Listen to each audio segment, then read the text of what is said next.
Bonjour à vous. Comme d'habitude, si cette vidéo vous a plu, un petit pouce, un abonnement, éventuellement un petit don, lien dans la description, cela me permet de publier régulièrement. Aussi, n'hésitez pas à partager mes vidéos afin que cette chaîne soit mieux connue. Enfin, n'oubliez pas de cliquer sur la petite cloche pour les nouveaux afin de ne manquer aucune de mes vidéos.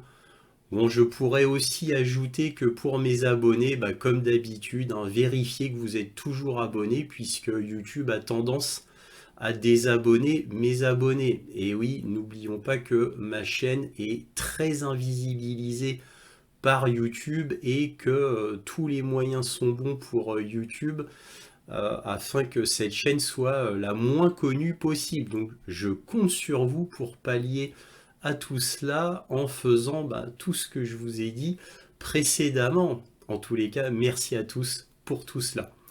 Bref, c'est le point sur l'Ukraine du 5 avril 2025 et tout d'abord, qu'a-t-on comme dernière nouvelle notable? On a euh, Vladimir Poutine qui, à Mourmansk, dans le dernier sous-marin nucléaire qui s'appelle l'Arkhangelsk, a réitéré le fait que la Russie serait ferme et surtout la phrase qui a le plus marqué dans son lent entretien avec les sous-mariniers dans ce sous-marin nucléaire dernier cri, c'est surtout que Vladimir Poutine a refait l'historique de l'origine de la guerre en Ukraine, le pourquoi du comment, et surtout il a dit que donc nous ne nous laisserons pas à nouveau berner par l'Occident. Donc on sent Vladimir Poutine remonter, ferme, qui ne lâchera rien, et on a même compris en lisant un peu entre les lignes, parce que bon, il a parlé assez longuement dans le sous-marin, qu'apparemment, eh bien, il y a des chances, on peut vraiment maintenant le croire, qu'il va s'emparer de Odessa, Nikolaïev, Dnipropetrovsk et Kharkov. Je parle des oblasts. Donc apparemment, il le laisse croire. Alors évidemment, ça c'est moi qui interprète, peut-être que je surinterprète et qu'en fait ce n'est pas du tout ça, etc. Bref, nous verrons bien, mais en tous les cas, il laisse entendre aux sous-mariniers lors de cet entretien qu'il serait ferme, qu'il ne lâcherait rien. Ça, c'est très important parce que beaucoup de Russes et même des députés de la Douma craignaient que Vladimir Poutine, pour la troisième ou quatrième fois, se montre faible face à l'Occident depuis l'an 2000, donc et donc lâche, ne tiennent pas ses positions, se laisse un petit peu influencer par Donald Trump pour éviter un Donald Trump courroucé qui ferait des sanctions encore supplémentaires à la Russie. Donc là, apparemment, il a rassuré tout le monde, donc les députés, on va dire, très fermes de la Douma, ainsi qu'une partie de sa population. Là, maintenant, le message semble clair. Donc voilà, donc ça c'était le premier fait notable. Le deuxième fait notable, c'est l'article énorme du New York Times. Et oui, le New York Times nous a déjà habitués à d'énormes articles afin de nous révéler une vérité qu'en réalité tout le monde sait déjà. Donc bon, bien sûr, on va parler de cet article qui fait les gros titres dans le monde entier, puisque qu'est-ce que nous dit cet article? Eh bien, on apprend que les États-Unis sont impliqués depuis le début dans la guerre en Ukraine. Oh là là, quel scoop! Donc là, ils ont interviewé plus de 300 témoins pour faire cet article. Enquête qui a duré plus d'un an pour nous dire que des choses que tous les connaisseurs savent depuis très très très longtemps.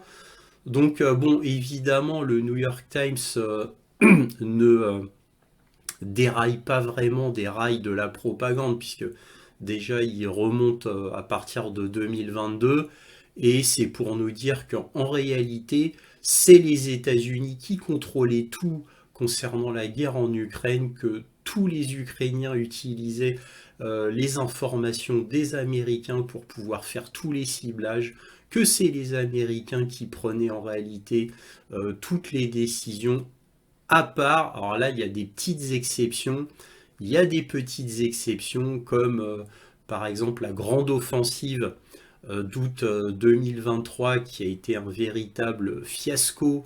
Donc là, les Américains disent, bah oui, c'est un fiasco. Là, ils disent, ah, c'est pas notre faute. C'est pas notre faute. On a dit aux Ukrainiens de faire comme ci, de faire comme ça, mais ils ne nous ont pas écoutés. Alors voilà, alors à chaque fois qu'il y avait quelque chose qui les met en porte-à-faux, c'est jamais eux. Voilà, c'est comme le meurtre odieux de Daria Dugina en Russie. Les Russes, via le FSB qui avait dit que c'était la CIA et le SBU, c'est-à-dire les services secrets ukrainiens, le New York Times avait publié un article quasiment le lendemain, 24 heures après, pour dire ah non non non, c'est pas la CIA, c'est les Ukrainiens tout seuls, hein, c'est que eux qui ont fait ce meurtre odieux, c'est pas nous, c'est pas nous. Donc c'est toujours la même chose. Alors dans cet article, on apprend que pour le Moskva, vous savez, ce navire amiral qui a été coulé dans la mer Noire, eh bien là, les Américains disent non, non, non, c'est pas nous. Nous, on a fourni toutes les informations, mais quand ils envoyaient les missiles, nous, on n'était pas au courant, on savait pas du tout. Bon, c'est ridicule. Alors évidemment, pour ceux qui s'y connaissent en armement, déjà, bien évidemment, les Ukrainiens ne pouvaient non seulement pas avoir le ciblage et les coordonnées exactes sans les Américains, en plus de cela, au moment où le Moskva a été coulé, moi j'avais fait une vidéo pour dire qu'il y avait un AWACS américain juste au-dessus de la mer Noire, plus ou moins la position du Moskva, quand le Moskva a été coulé, donc évidemment c'était signé déjà, et en plus on a besoin d'un accord évidemment, soit des Britanniques, soit des Américains, donc bien entendu que les Américains étaient derrière. Alors pourquoi là ils se défendent sur ces quelques détails, quelques exceptions, où le New York Times dit non, non, effectivement, on a enquêté.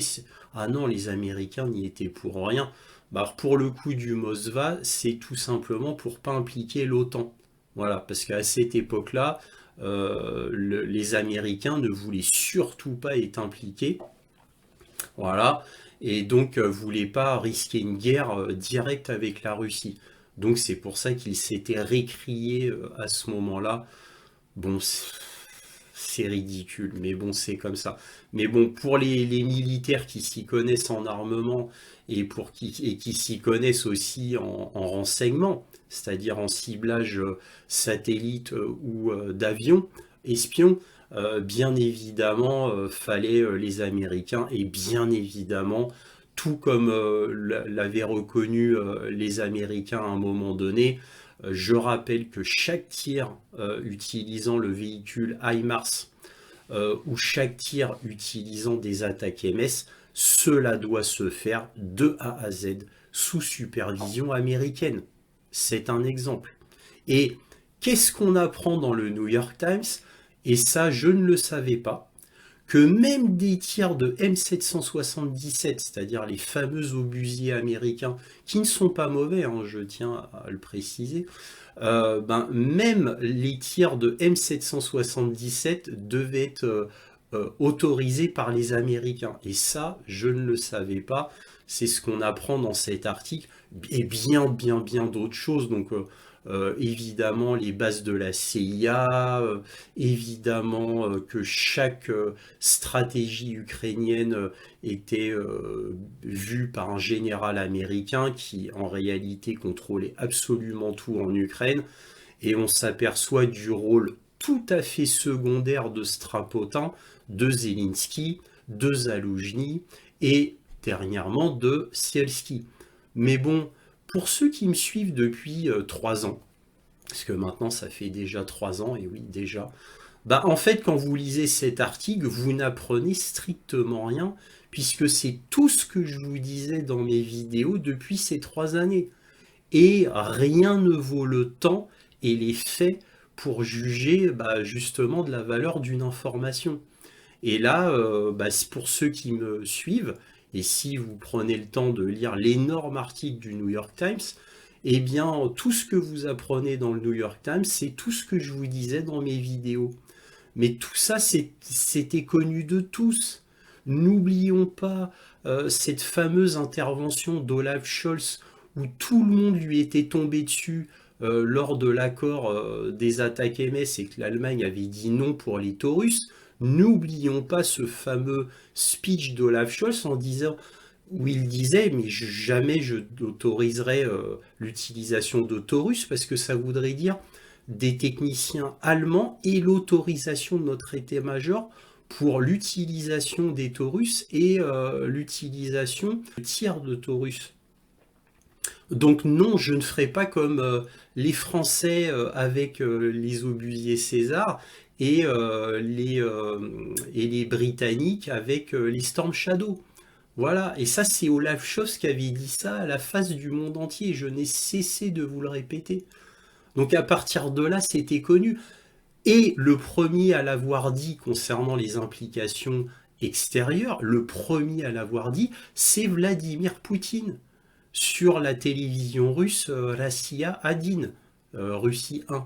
Voilà. Donc il l'avait dit, il avait tout expliqué, il avait dit que on ne pouvait pas utiliser ce matériel occidental sans la supervision complète des Occidentaux.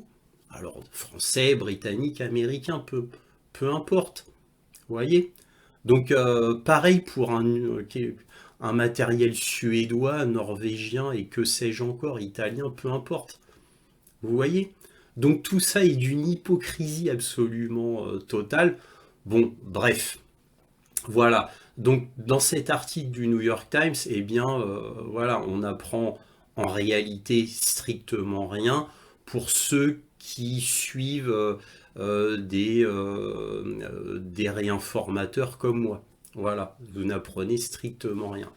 Bref, on a aussi Donald Trump qui a été en colère contre Zelensky parce que Zelensky, ça y est, il a dit, ah bah non, moi, le contrat que vous voulez faire sur les ressources en Ukraine, au final, ça me plaît pas. Alors quand Trump a appris ça, il a dit à la télévision américaine, ah bah si Zelensky il s'entête dans le refus du traité sur les terres rares, il va avoir de gros problèmes. Bref, du Donald Trump, quoi. Alors Donald Trump, il n'a pas oublié Vladimir Poutine. Il a dit, ah bah je suis aussi en colère contre Vladimir Poutine. Là, c'était lors d'un entretien avec le média américain NBC. Et là, Trump, il dit aux journalistes, ah moi je suis pas content aussi contre Vladimir Poutine, puisque Vladimir Poutine, il a dit que Zelensky, il ne le reconnaissait pas comme président, puisqu'il n'est plus président depuis mai.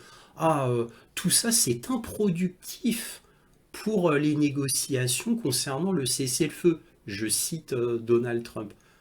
C'est des propos improductifs. Mais bon, je suis en colère contre Vladimir Poutine, mais bon, aussi, faut... Bon, parce que, alors, il est doublement en colère contre Vladimir Poutine pour ce que je viens de vous dire, mais aussi pour le fait que le cessez-le-feu était brisé.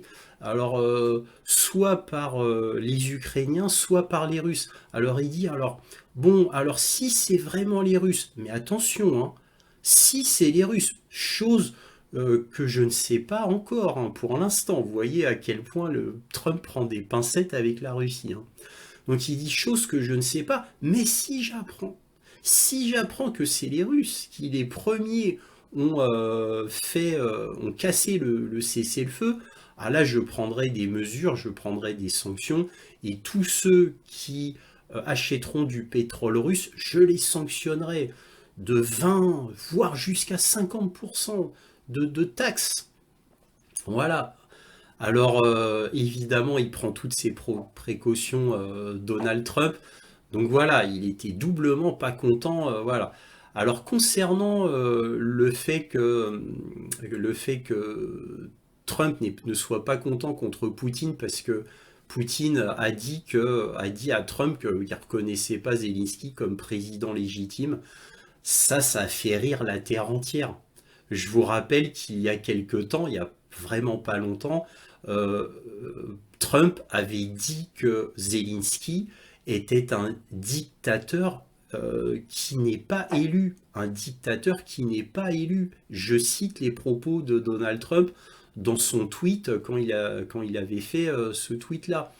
Donc Trump qui se contredit, puisqu'il a dit que Zelensky était un dictateur non élu, parce qu'il était non élu, qu'il n'était plus élu depuis mai.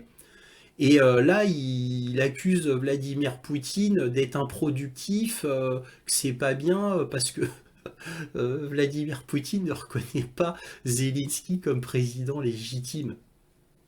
Là, Trump, il a eu un petit problème de mémoire.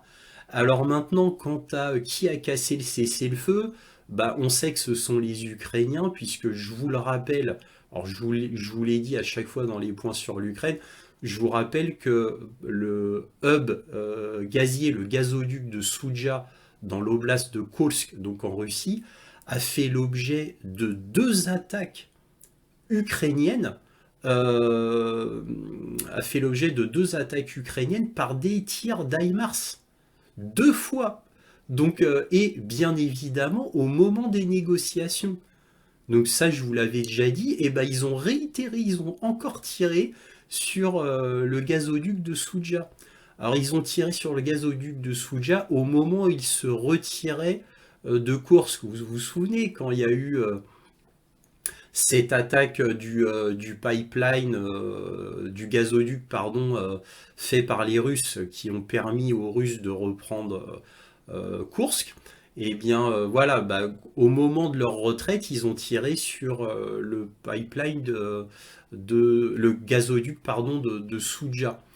Et ils l'ont fait 2 fois, ils ont tiré 2 fois. Quelques jours après, ils ont encore tiré sur Souja. Donc bien sûr, c'était évident. Et comme je vous l'avais dit dans le point sur l'Ukraine d'il y a 2 ou 3 semaines, je ne le sais plus, bah, je vous avais dit, c'est typique des Ukrainiens, ils font tout le temps ça, c'est leur modus operandi. Ils font tout le temps ça. Donc bref, c'est ridicule sur ridicule. Et là, tout dernièrement, on a l'Ukraine qui, pour un effet de communication ridicule, là, essaye de pénétrer l'oblast de Belgorod. Voilà, de revenir à Belgorod. Voilà, pour dire, bah regardez, on fait encore quelque chose. Ce qui est suicidaire, bien évidemment, et ridicule. Bon, on verra bien d'autres informations comme d'habitude. Ne manquez pas toutes les informations diverses très intéressantes qu'il va y avoir dans cette vidéo et qui va être particulièrement intéressant. Vous allez voir des informations particulièrement croustillantes dans ce point sur l'Ukraine. Bon, je vous casse pas la surprise, je ne vous en parle pas dans l'introduction. Bref, ne ratez pas tout cela. Voilà, voilà.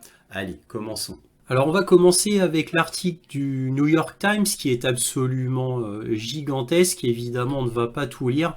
Par contre, je vais vous mettre le lien dans la description si vous voulez le regarder à tête reposée. Donc que nous dit le New York Times dans les grands titres? Dans les premiers jours qui ont suivi l'entrée des armées russes en Ukraine, 2 généraux ukrainiens ont quitté Kiev sous couvert diplomatique pour une mission secrète. À la garnison militaire américaine de Wiesbaden, en Allemagne, ils ont scellé un partenariat qui allait impliquer l'Amérique dans la guerre bien plus intimement qu'on ne le pensait auparavant. Oh, quel scoop! Voilà, le partenariat, l'histoire secrète de la guerre en Ukraine. Il s'agit de l'histoire méconnue du rôle caché de l'Amérique dans les opérations militaires ukrainiennes contre les armées d'invasion russe. Alors là, si je voulais être méchant, je dirais que le New York Times a découvert que l'eau mouillait, ou que quand le soleil était haut dans le ciel, c'était le jour. Donc évidemment, tout ça, c'est une histoire de propagande, puisque chacun sait que l'Amérique a complètement fait partie des opérations ukrainiennes. Et maintenant, comme tout le monde le sait, bah, le New York Times fait semblant de révéler des choses que en réalité tout le monde connaît. C'est comme la guerre en Irak. Depuis que ça a débuté en 1991, eh bien voilà, on savait que c'était les Américains qui avaient tout fait pour détruire Saddam Hussein afin de récupérer le pétrole irakien, parce que ça, en réalité on n'en revient qu'à là au pétrole, hein. Voilà, et puis 12 ans, 15 ans plus tard, maintenant c'est admis que c'est les Américains qui avaient créé de A à Z la guerre avec l'Irak afin de se découper l'Irak en un gâteau où chacun aurait sa part. Et maintenant c'est admis de tous, en plus avec le coup de la fiole agité devant tout le monde par Colin Powell. Bon, mais le problème, c'est que pendant des années et des années, fallait obligatoirement penser que Saddam Hussein était un monstre, un terroriste, un barbare, et qu'il fallait absolument l'éliminer. Voilà. Et pour tout, c'est comme ça. Absolument pour tout. C'était pareil pour Milosevic, c'était pareil pour Ceausescu, etc.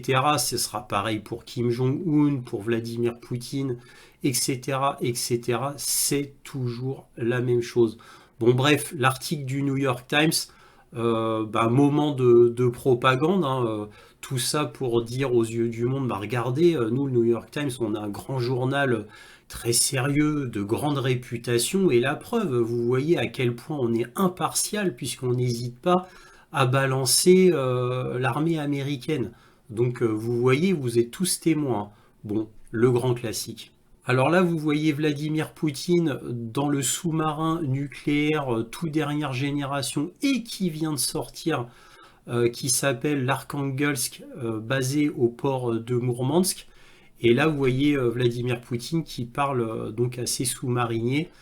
Et là, c'est marqué Poutine, le sous-marinier à Mourmansk. Il n'y a pas longtemps, j'ai dit, donc, Poutine, nous allons les mettre sous pression, mais il y a des raisons de croire que nous allons en finir.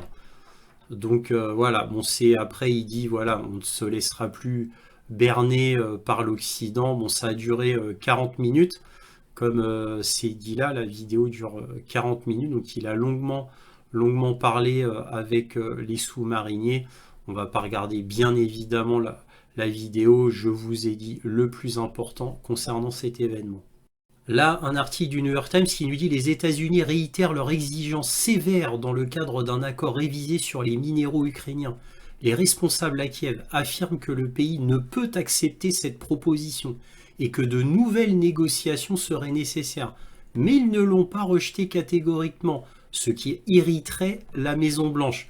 Bon, c'est déjà le cas, Donald Trump était déjà hors de lui après cette annonce. Alors imaginez-vous si l'Ukraine avait refusé platement tout accord. Heureusement que c'est pas encore le cas, hein. Alors voilà ce que dit Zelensky en vrai. Le président Zelensky a déclaré jeudi à la presse à Paris que la nouvelle proposition nécessitait une étude approfondie et a laissé entendre qu'un accord final était encore loin.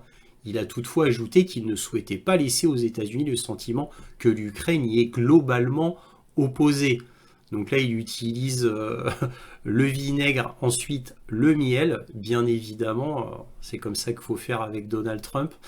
En tous les cas, Donald Trump, il a vu clair et il a vu en réalité un refus de Zelensky. C'est ça que ça veut dire en gros. Et c'est pour ça que Trump a été très très très en colère. Mais je vous en ai déjà parlé lors de l'introduction. Donc là, on a la suite de l'affaire Trump-Zelensky avec Politico qui nous dit Trump promet de très gros problèmes si Zelensky se retire de l'accord sur les minéraux. Le président américain accuse Kiev de vouloir renégocier l'accord proposé sur les terres rares de l'Ukraine. Là, Trump vraiment pas content. Voilà. Je pense que Zelensky, soit dit en passant, essaie de se retirer de l'accord sur les terres rares. Et s'il le fait, il aura de gros problèmes. De très gros problèmes, a déclaré Trump aux journalistes dans Air Force One. Nous avons conclu un accord sur les terres rares. Et maintenant, il dit, eh bien, vous savez, je veux le renégocier. Il veut devenir membre de l'OTAN. Or, il n'a jamais voulu en faire partie. Il le comprend. Donc, s'il cherche à renégocier l'accord, il aura de gros problèmes, a déclaré Trump.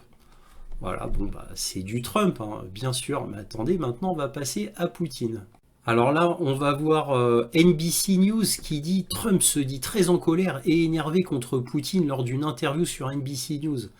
Trump a déclaré lors d'un appel téléphonique tôt le matin que s'il estime que la Russie est responsable de l'absence de cessez-le-feu avec l'Ukraine, il pourrait imposer des tarifs secondaires sur le pétrole russe. Alors là, c'est pas traduit, hein, évidemment, c'est des droits de douane secondaires sur le pétrole russe.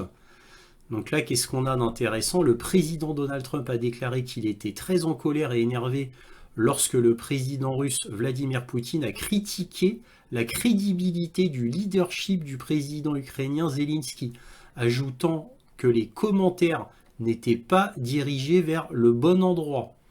L'agence France Presse a rapporté que Poutine a appelé vendredi à la mise en place d'un gouvernement de transition en Ukraine qui pourrait effectivement évincer Zelensky. Là, c'est Trump qui parle.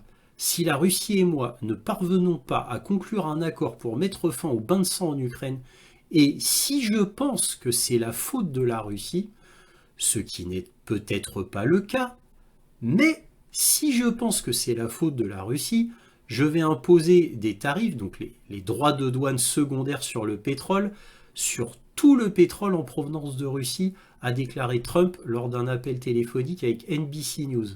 Si vous achetez du pétrole russe, vous ne pourrez plus faire d'affaires aux États-Unis, a déclaré Trump. Il y aura des droits de douane de 25% sur tout le pétrole, de 25 à 50 points. Trump avait critiqué Zelensky, affirmant qu'il était las de sa gestion de la guerre et il le qualifiait, alors j'adore à tort hein, par NBC qui dit à tort, de dictateur. Bah oui, c'est ce que je vous avais dit. C'est-à-dire Trump, il avait qualifié Zelensky de dictateur non élu. Hein, ne l'oublions pas.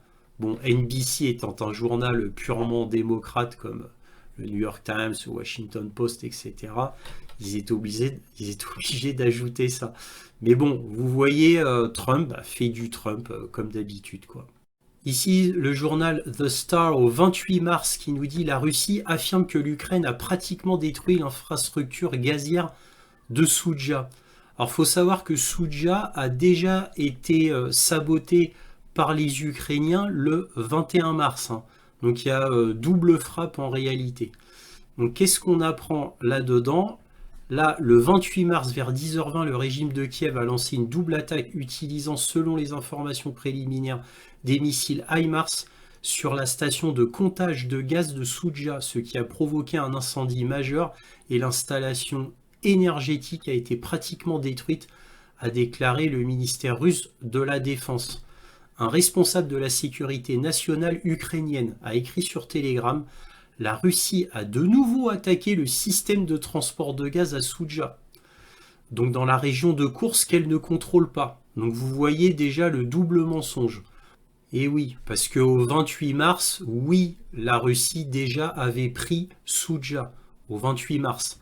Donc déjà, premier mensonge. Deuxième mensonge, et le plus terrible, j'ai envie de vous dire, le plus grotesque, c'est la Russie qui bombarde son propre système de transport de gaz en Russie, dans l'oblast de Koursk.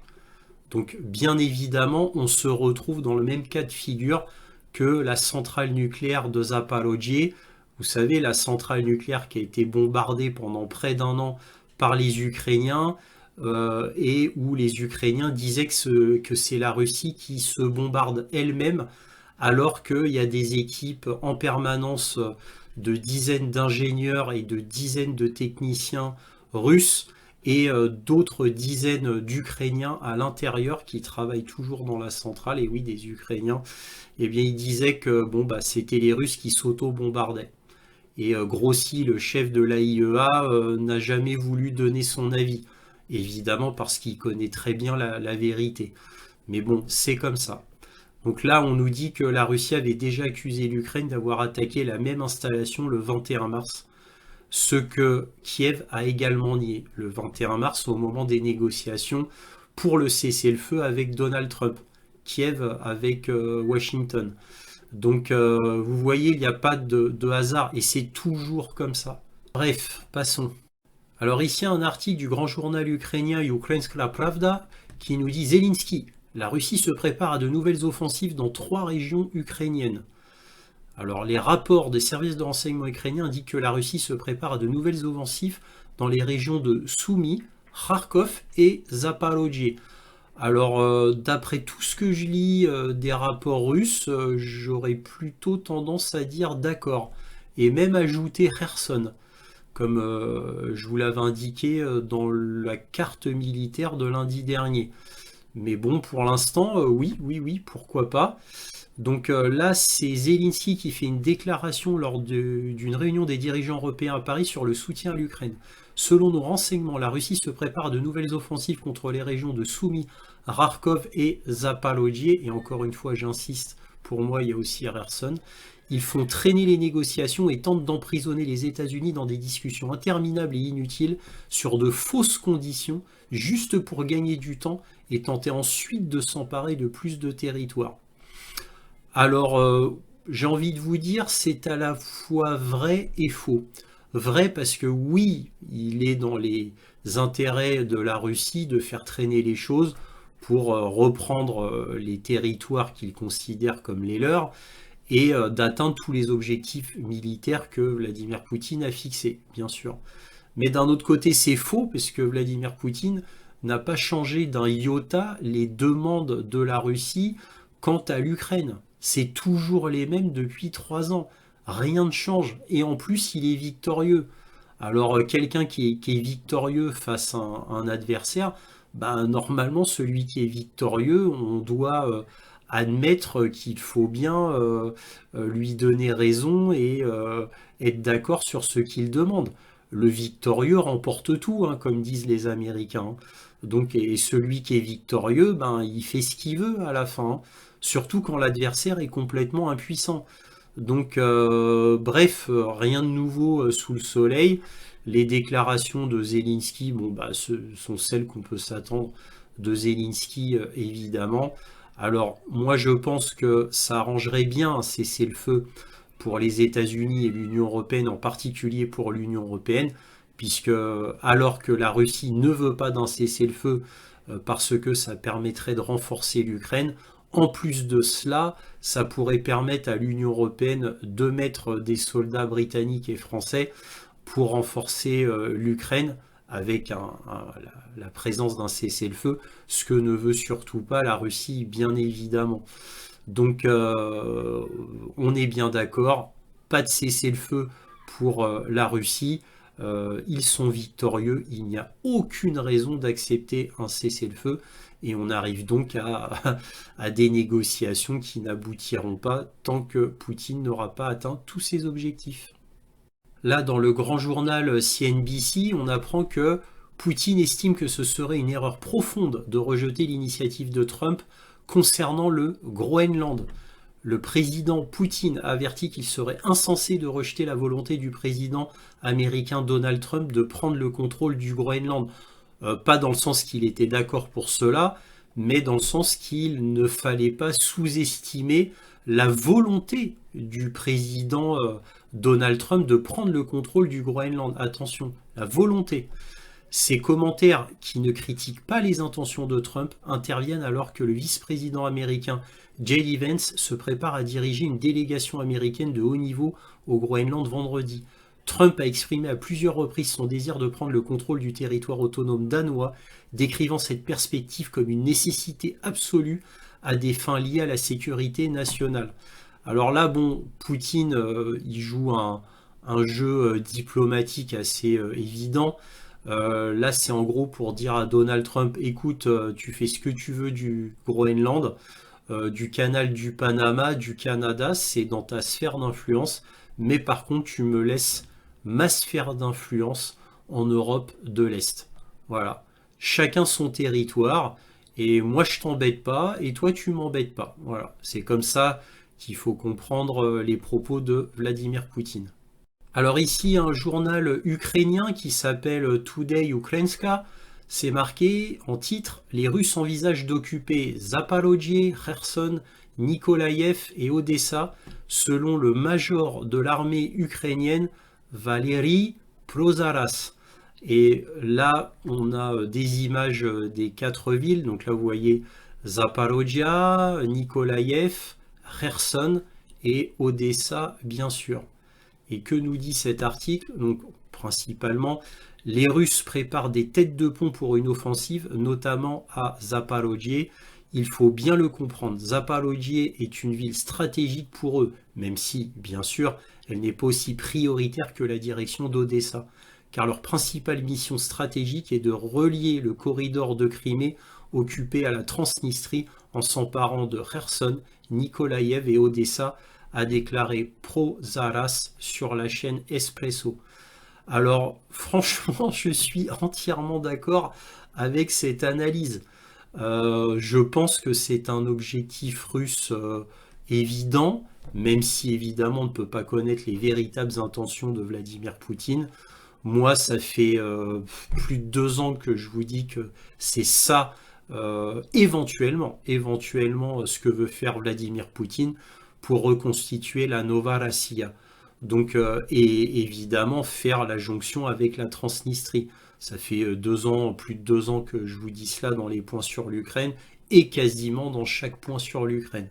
Donc là, c'est normal que, en plus des 4 oblasts déjà pris, hein, donc c'est normal qu'on ajoute, si on veut, la Nova Rossiya, Zaporojye, Nikolaïev, Kherson et Odessa, bien sûr. Donc on verra bien, on verra bien. Pour l'instant, la Russie n'a toujours pas pris les 4 oblasts de base. Alors évidemment, ils vont les reprendre, et dans peu de temps, je pense. Alors maintenant, nous verrons bien pour le reste. Ce ne sera pas facile pour les Russes. Ici, un article de Politico qui nous dit Poutine va enrôler 160 000 Russes supplémentaires pour la guerre contre l'Ukraine. Effectivement, c'est en train de se faire. La Russie enrôle des hommes âgés de 18 à 30 ans. Ce nouvel ordre, qui entrera en vigueur le 1er avril et se terminera le 15 juillet. Alors évidemment, là, c'est pas dit dans Politico, mais bon, étant un journal démocrate et anti-russe, c'est normal. Mais évidemment, ce ne sont que des conscrits, ce ne sont pas de véritables soldats. Ces 160 000 conscrits ne seront pas envoyés en Ukraine. Ils seront là juste au cas où. Alors évidemment, ce sera principalement pour défendre la nation, c'est-à-dire des oblasts comme Bryansk, Kursk ou Belgorod, c'est-à-dire à la frontière ukrainienne. Voilà, donc bien sûr, ça a été précisé par Vladimir Poutine lui-même, ils ne seront pas envoyés en Ukraine. C'est très important à préciser. Alors là, on va passer à l'info croustillante. Alors l'info croustillante, c'est quoi? C'est ce que je vous avais déjà évoqué la semaine dernière. Ah oui, c'est une affaire qui date un petit peu, ne date pas d'hier, mais qui est extrêmement troublante. Alors encore une fois, je me répète, je vous en ai parlé la semaine dernière de cet incident, c'est-à-dire de 4 soldats américains qui se retrouvent dans un véhicule de dépannage énorme, hein, un M88 Hercule, qui est là pour dépanner d'autres véhicules blindés ou d'autres tanks pour les tirer d'affaire, pour les réparer, etc. Donc c'est un énorme tank de plus de 70 tonnes, très important, qui est doté des derniers systèmes de communication militaire. Et je vous avais dit, tiens, c'est super étrange. Et ça se trouve, ces 4 soldats américains qui n'avaient rien à faire d'ailleurs en Lituanie, mais qui étaient en réalité en Ukraine, ils sont morts en Ukraine. Et pour pouvoir dire que officiellement ils sont morts à l'étranger, eh bien on les a fait mourir dans un véhicule d'entraînement en Lituanie. Voilà. Bon, ça rappelle, vous savez, il y a plus d'1 an, un bâtiment qui a été bombardé par les Russes en Ukraine, où il y avait surtout des Français, des officiers français, ainsi que des officiers de l'OTAN. Et dans les journaux, on apprenait par exemple que des officiers français étaient morts en randonnée dans les Pyrénées. Voilà, suite à une randonnée de vacances, hein, bien sûr. Et il y a eu d'autres affaires comme ça où c'était plutôt des mercenaires américains ou des officiers américains touchés, où on apprenait qu'ils faisaient une randonnée en Thaïlande ou dans d'autres pays asiatiques là côté américain, ouais, et qu'ils étaient eux aussi morts dans des randonnées. Voilà, et comme les, les morts étaient concomitants entre les Français et les Américains, mais il y en a d'autres, Britanniques et autres, et bien tout d'un coup, il y en avait une flopée d'officiers, alors, voire même de colonels, hein, bref, qui étaient morts tous dans des randonnées, plus ou moins la même semaine à l'étranger. C'était très très très drôle. Mais bon, bref, la semaine dernière, j'étais court. Là, je vais être un petit peu plus long dans les explications. Donc là, on nous dit, par le Guardian, le véhicule de 4 soldats américains disparus en Lituanie a été retrouvé submergé dans l'eau, a indiqué l'armée américaine, ajoutant que les recherches pour trouver les soldats étaient en cours. Donc là, c'est en cours. Alors maintenant, vous allez me dire, mais qu'est-ce que faisaient 4 soldats américains en entraînement en Lituanie? Que faisaient-ils là? Pourquoi des soldats américains? 4 précisément. On ne le sait pas. Les soldats ont disparu lors d'un exercice militaire au terrain d'entraînement du général Silvestras Zoukauskas à Pabrade, une ville située à moins de 10 km de la frontière avec la Biélorussie. Tiens, tiens, tiens, à 10 km de la Biélorussie. Le véhicule blindé de dépannage M88 Hercule que les 4 soldats américains disparus utilisaient lors d'un exercice d'entraînement a été localisé en Lituanie. Le véhicule a été découvert immergé dans un plan d'eau dans une zone d'entraînement. Les efforts de récupération sont en cours, a-t-il déclaré. Les efforts de recherche des soldats se poursuivent. Plus tôt mercredi, le secrétaire général de l'OTAN, Mark Rutte, avait déclaré aux journalistes que les 4 soldats avaient été tués, ajoutant qu'il ne connaissait aucun détail. Et là, effectivement, je retrouve ça dans le journal DW. Là, on voit que l'OTAN retire ses commentaires sur la mort de 4 soldats américains en Lituanie. Alors là, c'est super étonnant. Là, on a Mark Rutte qui déclare que 4 soldats américains avaient été tués lors d'un exercice d'entraînement. Cependant, l'OTAN a précisé par la suite que les soldats étaient toujours portés disparus et que leur sort restait inconnu. Alors maintenant, il faut m'expliquer comment ça se fait que Mark Rutte, donc de manière catégorique, dit 4 soldats avaient été tués lors d'un exercice d'entraînement, et ensuite, ben non, c'est pas vrai, le sort restait inconnu. Voilà. Donc là, qu'est-ce qu'on nous dit? Voilà, là, on nous dit dans The Guardian a déclaré que les 4 soldats avaient été tués, ajoutant qu'il ne connaissait aucun détail.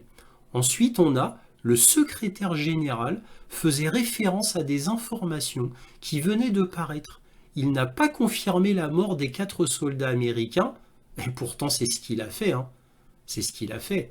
Mais a précisé que les détails restaient à confirmer, a déclaré plus tard à l'AFP le porte-parole par intérim de l'OTAN, Alison Hart.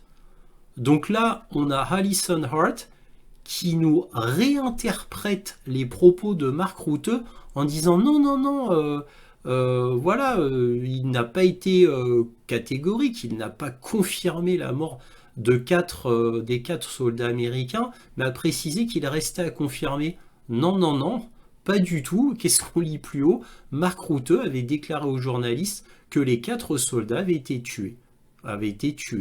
Voilà. En plus, il ajoute lors d'un exercice d'entraînement. Voilà. Comme par hasard. Donc comment ça se fait que Mark Rutte, le chef de l'OTAN, annonce catégoriquement que 4 soldats US ont été tués lors d'un exercice d'entraînement et qu'ensuite on a le porte-parole de l'OTAN, hein, à l'AFP qui essaye de dire ah non, il n'a pas dit ça, il a plutôt dit ça. Donc évidemment c'est extrêmement louche. Extrêmement louche. Et là on a l'armée lituanienne avait déclaré plus tôt qu'il n'y avait aucune preuve ou information confirmant la mort des soldats. Voilà.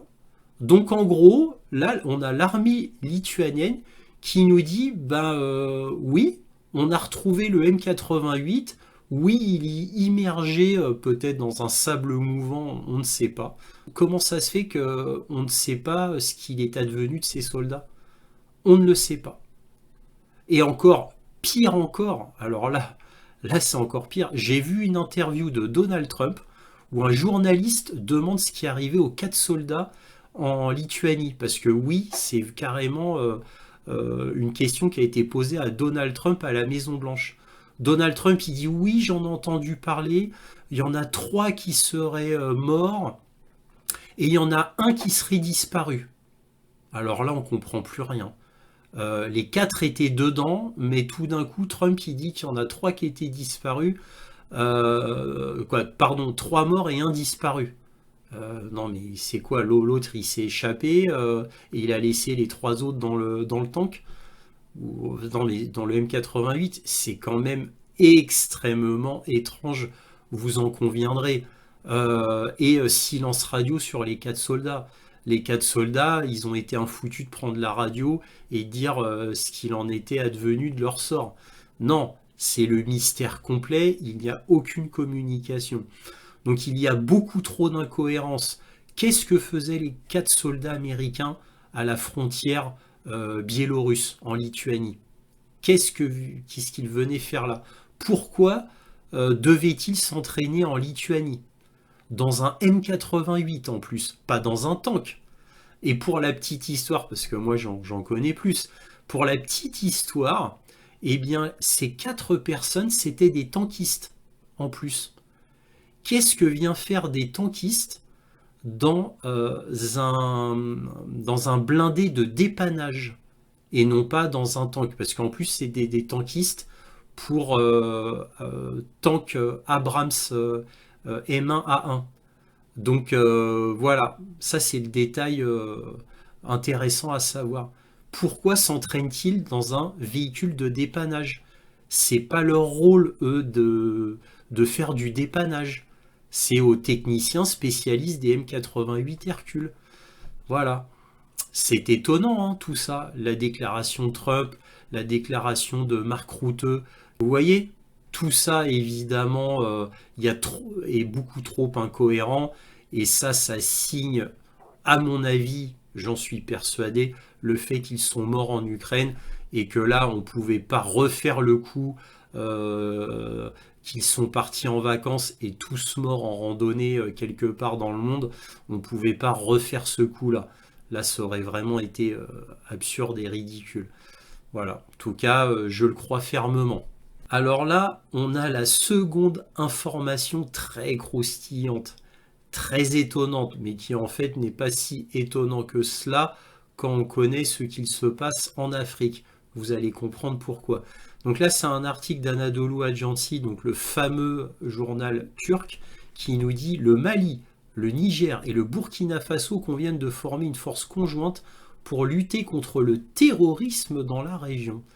Tiens, tiens, tiens, bon, d'accord, mais quel est le rapport avec l'Ukraine là-dedans? Eh bien, on va lire ce que dit le ministre malien des Affaires étrangères, Abdoulaye Diop. Et que nous dit Diop? Il nous dit: dans le même temps, Diop a vivement critiqué l'Ukraine pour ses activités destructrices en Afrique. Effectivement, je vous ai parlé à plusieurs reprises dans des points sur l'Ukraine que les Ukrainiens étaient très présents au Soudan pour combattre les forces russes qui aident les forces gouvernementales du Soudan. Et oui, les forces ukrainiennes, de l'aveu même des Ukrainiens, hein, Boudanov l'a dit, Zelensky aussi, ils sont présents en Afrique, soi-disant pour arrêter les Russes, afin que les Russes ne puissent pas s'enrichir avec les ressources africaines et donc aider à sa guerre en Ukraine. C'est la raison officielle ukrainienne. Donc oui, les Ukrainiens sont présents en Afrique, on le sait depuis longtemps, au Soudan tout du moins. Donc là, on a donc destructrice en Afrique, l'accusant de soutenir et de parrainer le terrorisme dans la région du Sahel. Donc là maintenant, les Ukrainiens sont dans le Sahel. Pour nous, l'Ukraine est un État terroriste. C'est fort comme mot, hein. En août dernier, le Burkina Faso, le Mali et le Niger ont adressé une pétition au président du Conseil de sécurité de l'ONU pour dénoncer le soutien ouvert et assumé du gouvernement ukrainien au terrorisme international. notamment dans la région du Sahel en Afrique. Donc vous voyez, il n'y a pas qu'au Soudan que les Ukrainiens font des malheurs. On a aussi au Sahel. Cette décision fait suite aux commentaires de responsables ukrainiens suggérant que Kiev avait joué un rôle important dans les attaques des rebelles séparatistes touaregs qui ont causé la mort à de nombreux soldats maliens dans le village de Tienzaweten au nord-est du pays à la frontière avec l'Algérie en juillet 2024. Donc là c'est quand même fort, hein. On a ces trois pays qui accusent donc l'Ukraine d'être un État terroriste. Donc voilà, on a appris que les Ukrainiens étaient maintenant au Soudan et au Sahel. Et pourquoi ils sont au Soudan et au Sahel? Bah aussi, toujours et encore, pour combattre la Russie. Puisque la Russie, là, on voit qu'il y a Sergueï Lavrov qui veut voir comment aider ces trois pays, etc. La Russie est très présente dans plusieurs pays d'Afrique, bien sûr, pas qu'au Mali, au Niger, au Burkina Faso, mais dans bien d'autres pays africains. Et les Ukrainiens ne veulent pas que la Russie donc s'incruste en Afrique. Donc on sent le fanatisme ukrainien qui, au lieu de diriger toutes ses forces contre la Russie en Ukraine, carrément combat la Russie en Afrique. Pourquoi pas, on n'est plus à une absurdité ukrainienne près, hein. Zelensky est capable de toutes les absurdités possibles. Heureusement que le ridicule ne tue pas. Très vite, on a van der Leyen qui nous annonce que la défense européenne va implémenter le plan Rearm Europe, c'est-à-dire réarmer l'Europe, préparation à l'horizon 2030. Donc pour 2030, là vous voyez hein, la gifle du réel à Ursula von der Leyen, qui aimerait bien aider l'Ukraine tout de suite, mais le complexe militaro-industriel européen est dans un tel état catastrophique que voilà, il prévoit que le plan au final ce sera prêt qu'en 2030. C'est-à-dire quand peut-être, je dis bien peut-être, l'Union européenne sera à nouveau en paix avec la Russie. Bon, je dis ça, je dis rien, hein. Peut-être pas, hein, bien entendu, je suis très optimiste. Mais bon, en gros, quand la guerre en Ukraine sera finie depuis des années, que la Russie sera victorieuse et pourra faire absolument ce qu'elle veut, eh bien là, l'Europe dira, ah, en 2030, ça y est, on sera prêt. Encore une fois, toujours et toujours le ridicule de l'Union européenne. Toujours dans le bellicisme de l'Union européenne, on a un article de Politico qui nous dit l'Allemagne lance un déploiement permanent de troupes sur le flanc oriental de l'OTAN. Berlin active officiellement une brigade en Lituanie, signalant un changement majeur dans sa posture de défense. Alors ça fait des mois et des mois que Berlin annonçait 4500 hommes permanents donc à la frontière lituano-russe. Maintenant c'est passé à 5000 hommes. Donc absolument rien de nouveau, c'était annoncé par l'Allemagne depuis très longtemps. Évidemment, c'est complètement grotesque que vont faire 5000 soldats allemands là-bas. On ne sait pas. Comme s'ils allaient protéger la frontière lituanienne avec 5000 hommes. C'est complètement risible. Et bon, l'Allemagne qui est dans un état d'effondrement économique, bien sûr qu'elle peut se permettre d'envoyer 5000 hommes permanents en Lituanie. Ouais, bon. Outre le fait que ça va affaiblir sa propre armée, bien évidemment, ça va coûter une fortune. Voilà, tout ça avec le prétexte de l'Ukraine, comme d'habitude pour l'Union européenne. Là, nous allons voir un article de Politico que l'on comparera avec un article de RT, c'est-à-dire un journal russe, et ça nous permettra de voir deux types de propagande. Donc on va commencer par Politico, journal américain, qui nous dit l'Ukraine détient toujours des territoires en Russie et est en train de s'étendre, selon un haut général américain. Le commandant en chef Christopher Cavoli a également déclaré que les forces de Kiev avaient renforcé leur position défensive. Donc là, vous voyez, Politico parle précisément là de Koursk et de Belgorod, car vous savez que les Ukrainiens détiennent encore un peu de territoire à Koursk et ont pris un minuscule territoire à Belgorod, donc évidemment dans l'oblast de Russie.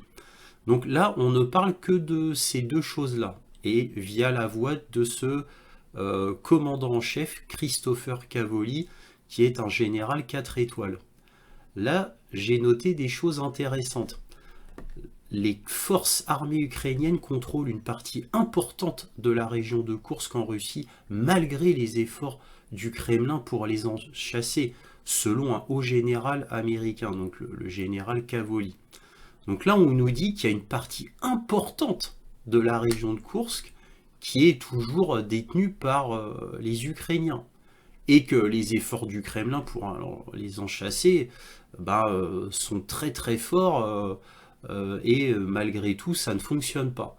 Voilà, évidemment c'est un mensonge absolument énorme. Les Ukrainiens sont désormais également entrés dans la région voisine de Belgorod, ça c'est vrai, étendant leur présence sur le sol russe dans une direction séparée. Ça c'est vrai.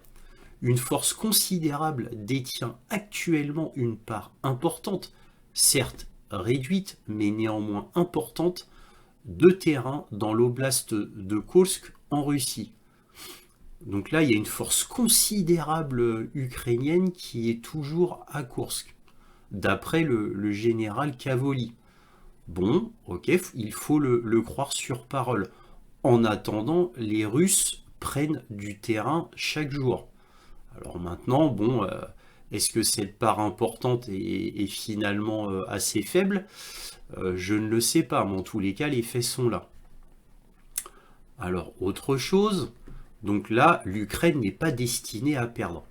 Cavoli a déclaré que l'armée ukrainienne est désormais dans des positions défensives solides et améliore chaque semaine sa capacité à recruter et à former de nouveaux soldats pour renforcer ses positions. Alors, il balance ça comme ça, mais quels sont ses arguments? Comment se fait-il que l'Ukraine, qui avait un mal fou à recruter des gens, alors qu'elle est en train de complètement s'effondrer toujours plus qu'avant, comment trouver plus de recrutement? Parce que là, c'est ce qu'il est en train de dire. C'est-à-dire, là, on vous dit que malgré les problèmes des Ukrainiens au moment où on parle, là, ça y est, là, ils arrivent bien à recruter et maintenant à former des nouveaux soldats. Alors qu'ils sont en période de crise extrême, avec une démotivation extrême, avec des soldats qui se rendent massivement et qui fuient massivement. Voilà, ça a été dit, je vous l'ai montré il y a 2 semaines par le tweet sur X de Mariana Bezuglaya, donc cette députée de la Rada, qui disait cela. Donc là, ça va à l'encontre de ce qu'a dit Mariana Bezuglaya. Bon, et en plus, ça n'a aucune logique. Ça n'a aucune logique. Il est difficile ici d'imaginer une offensive ukrainienne majeure qui chasserait tout le monde de l'Ukraine. Ouais, c'est-à-dire qui chasserait tous les Russes de l'Ukraine. Bah oui, c'est une lapalissade. Mais il est tout aussi difficile d'imaginer l'effondrement de l'Ukraine et la perte de ce conflit, a déclaré Cavoli. Donc là, on voit carrément un outil de propagande, donc en la personne de Cavoli, absolument à vomir. Il lui est difficile d'imaginer l'effondrement de l'Ukraine, et pourtant c'est ce qui se passe depuis 2 ans, plus de 2 ans même. Et il lui est difficile d'imaginer la perte de ce conflit. Ça veut dire que pour lui, il n'est pas possible que l'Ukraine puisse perdre la guerre, alors qu'elle l'a déjà perdue, et depuis longtemps déjà. Je ne pense pas qu'une défaite ukrainienne soit inévitable. Ah, là maintenant ses propos sont un peu plus mesurés. Là maintenant il dit qu'il ne peut pas imaginer que les Ukrainiens perdent cette guerre, hein, la perte de ce conflit. Et là après il dit, je ne pense pas qu'une défaite ukrainienne soit inévitable. Vous voyez le changement de ton d'une phrase à une autre? Ils sont en bien meilleure position qu'avant. Ah bon?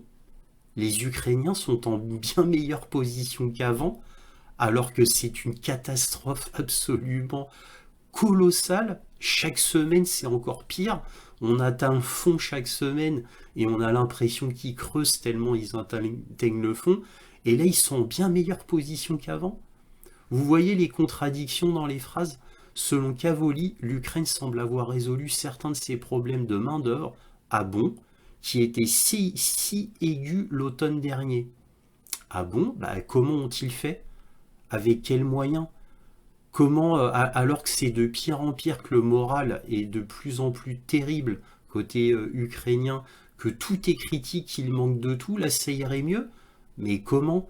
Avec la nouvelle administration Trump qui dit qu'il va laisser tomber l'Ukraine, et un J.D. Vance qui dit la même chose, qui disent tous qu'ils se tournent vers l'Asie, vers une future guerre contre la Chine, qu'ils disent à l'Union européenne de se débrouiller toute seule maintenant, et là maintenant ça irait mieux à ce niveau-là. Mais comment? Par quel argument il peut arriver à cette conclusion? Et là enfin il dit, parallèlement, les Russes semblent souffrir d'une pénurie de véhicules blindés et d'un manque de main-d'œuvre. Ah bon? Bah, les faits disent complètement l'inverse. Que les Russes produisent énormément de véhicules blindés, beaucoup plus qu'avant, et qu'il n'y a jamais eu de manque de main-d'œuvre pour la Russie. Alors, manque de main-d'œuvre, là, il parle de soldats, hein, manque de soldats sur le terrain. Bon, aux dernières nouvelles, si l'on en croit Vladimir Poutine, il y aurait environ 700 000 soldats en Ukraine. Voilà. Alors bon, c'est un petit peu exagéré parce qu'en fait, quand il dit 700 000 soldats en Ukraine, il compte les soldats qui sont à Belgorod et à Koursk. Voilà. Bon, à part ce petit détail, ça ferait peut-être 650 000 soldats en Ukraine, vraiment dans les frontières de l'Ukraine. Bon, bah, je ne vois pas en quoi il y aura un manque de main-d'œuvre. Ça, je ne l'ai lu nulle part. Et je ne l'ai jamais lu côté ukrainien non plus. L'état-major ukrainien, les blogueurs ukrainiens n'ont jamais dit que les Russes avaient une pénurie de véhicules de blindés ou un manque de soldats. Je n'ai pas vu ça dernièrement, hein, je dis bien dernièrement, hein, parce qu'évidemment, oui, à un moment donné, les Ukrainiens le disaient, c'est vrai, mais dernièrement, depuis quelques mois, je ne vois plus ça. Bien évidemment, dans les journaux ukrainiens. Plutôt l'inverse d'ailleurs, que la vérité commence à émerger. Alors maintenant, on va comparer avec un autre article de RT concernant le même sujet, c'est-à-dire l'intervention du général Cavoli. Alors là, maintenant, on passe à RT, un journal russe qui fait bien sûr de la propagande aussi, et vous allez voir la différence de propagande. Là, évidemment, on a l'armée russe se renforce selon le commandant suprême de l'OTAN. Moscou produit des armes en quantité prodigieuse, a affirmé le général américain Christopher Cavoli. C'est lui, le général 4 étoiles.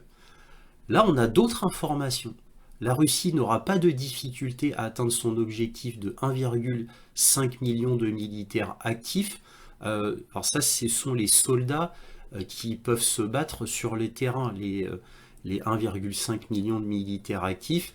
La Russie veut atteindre 2,4 millions de militaires en tout. Donc sur 2,4 millions de militaires, il y aurait 1,5 million de soldats qui pourraient se battre. Voilà, ça c'est le but de Moscou qu'ils vont très bientôt atteindre. Malgré le conflit en cours en Ukraine, a prédit le commandant suprême des forces alliées Christopher Cavoli. Ça c'est marrant, cette information, on l'a pas eu dans le journal Politico, que la Russie n'aura pas de difficulté à atteindre les 1,5 million de soldats. Là, c'était lors d'une audition de la commission des forces armées au Sénat américain. Il a été interviewé donc au Sénat américain. Je suis convaincu qu'ils pourront constituer le personnel aussi vite qu'ils le souhaitent, a déclaré Cavoli, faisant référence au lancement mardi d'une campagne de conscription au printemps visant à enrôler 160 000 recrues pour une formation militaire. Contrairement à Kiev, Moscou ne déploie pas de conscrits sur le front, s'appuyant plutôt sur des volontaires. Alors, citation, ils ont considérablement accru leur capacité à produire certaines choses, des obus d'artillerie, des missiles de croisière, et ils produisent certaines choses comme des drones d'attaque unidirectionnels en quantité prodigieuse qu'ils ne produisaient même pas du tout avant la guerre, a-t-il averti. Ça c'est marrant, ça non plus on ne l'a pas entendu dans le journal de Politico. Et là, Cavoli a affirmé que les stocks russes de véhicules blindés lourds, tels que les chars, ont été considérablement réduits par les hostilités. Donc là, on a RT qui quand même reprend une citation de Cavoli qui est négative pour la Russie. Il y a quand même un élément négatif contre la Russie dans l'article de RT. Donc ça c'est déjà pas mal. Ça prouve déjà une honnêteté un peu plus grande que Politico. Maintenant, quand vous lisez les citations de Cavoli, vous voyez que si l'on en croit évidemment les citations de RT et si l'on en croit les citations de Politico, qui sont quand même très différentes. Alors, je ne crois pas que RT ait inventé des citations de Cavoli dans son article, et je ne pense pas que Politico ait inventé aussi les citations de Cavoli dans son article à eux, aux États-Unis. Donc vous voyez, dans ces cas-là, ça veut dire que Cavoli joue sur les deux tableaux. Il ne peut pas complètement mentir en faveur de l'Ukraine, ni complètement mentir en faveur de la Russie. Comme on dit, il a le cul entre deux chaises, Cavoli. Donc il est obligé de mentir de manière absolument terrible d'un côté, de dire certaines vérités de l'autre. RT a pris évidemment les vérités qui leur paraissaient les choses vraies, donc ils ont repris les citations, avec quand même une citation négative pour ne pas être complètement partial. Politico a choisi par contre d'être complètement partial, c'est-à-dire de virer toutes les citations qui, qui pourraient donner une faveur à la Russie. Politico a viré tout ça, et dans le gros titre de Politico, on a Kiev est en train de s'affirmer et carrément, quasiment de gagner la guerre, hein, quasiment, quand on lit Politico. Voilà. Là, le titre de RT est beaucoup plus raisonnable. L'armée russe se renforce selon le commandant suprême de l'OTAN. Ça, c'est vrai, c'est ce qu'il a dit. Et ça, ils reprennent une citation ici, qui est évidemment un peu plus élogieuse pour la Russie. Ça, RT reste un outil de propagande, bien évidemment. Mais vous notez la différence entre les deux articles. Vous voyez que RT, qui est encore une fois, je le répète, un outil de propagande autant que Politico, mais ça reste quand même un outil d'information aussi. Vous notez que Politico a repris des informations qui étaient complètement fausses, et uniquement les informations totalement ridicules et fausses, uniquement. Et même pas les citations complètes et intéressantes de Cavoli. Voilà, je voulais vous montrer voilà, la différence de propagande entre les États-Unis et la Russie. Et je finis avec l'armement, avec un article de Simplicus the Thinker, qui a pu trouver des images très intéressantes. Là, vous voyez d'un attaque MS qui a été détruit par un missile cinétique, donc, et non pas explosif. Et là, vous voyez la précision du tir contre l'attaque MS. Donc là, vous voyez les références de l'attaque MS.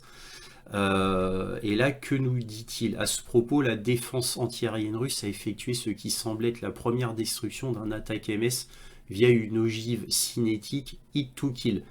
Alors ça veut dire frapper pour tuer, plutôt qu'une ogive fragmentaire.